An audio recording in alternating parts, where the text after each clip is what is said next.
Good evening, Board of Directors. My name is Richard, and this is my co-host Judy, and tonight we'll be discussing the fluoride debate. We'll be focusing on the infant population and use of fluoridated water with baby formula. We'll be looking at the effects this may have on their dental and skeletal development.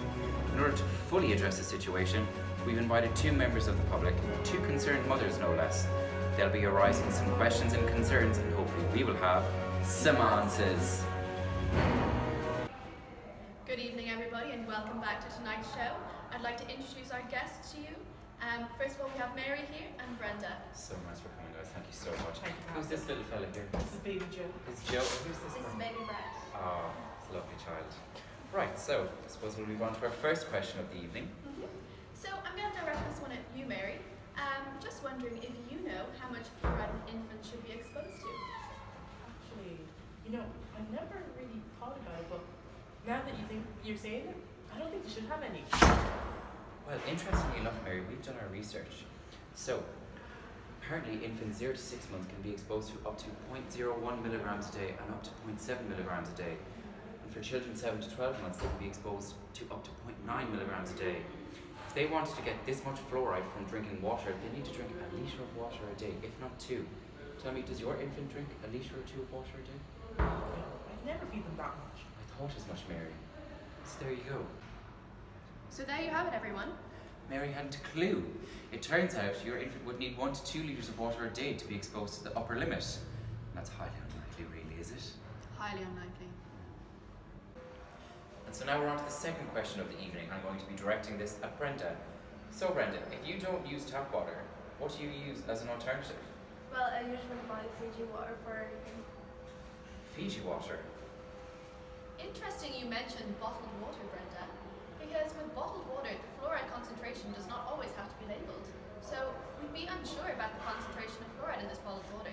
However, with tap water, fluoride concentration, as we know, is always 0.6 to 0.8 parts per million. So there you have it. To add to insult, there's an unknown amount of iron and sulfur concentrations in bottled water, and unless it's labelled as distilled or deionized, there's no way of telling any of the minerals in the bottled water.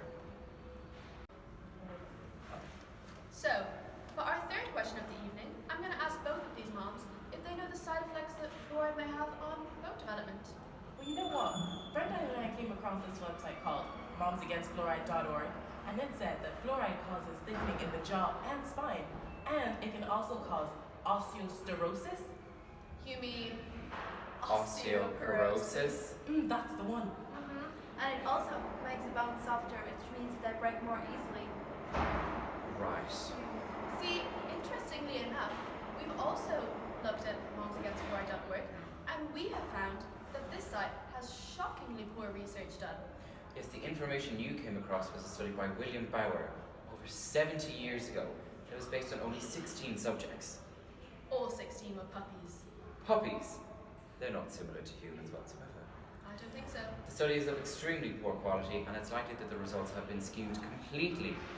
Worse yet, All 60 of these puppies were murdered. Fine, I'm fine. stop filming.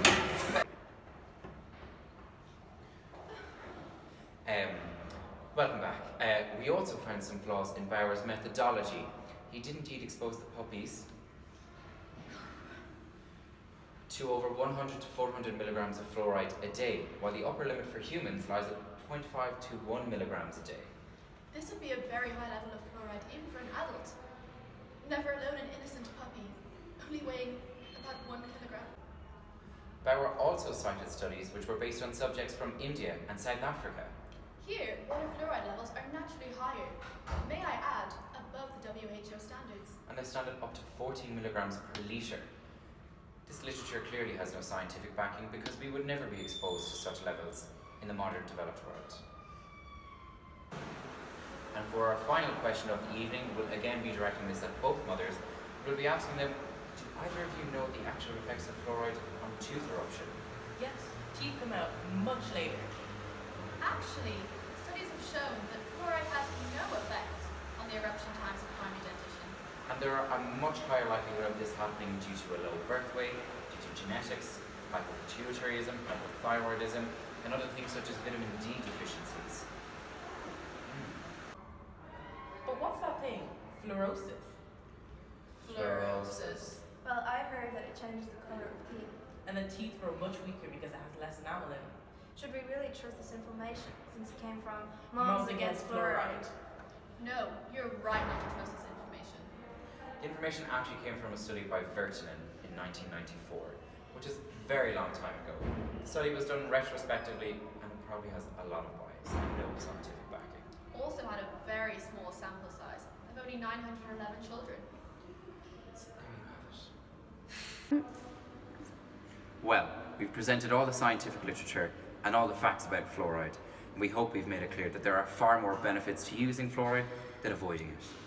We'd like to thank the Boyd directors for watching this short feature film tonight.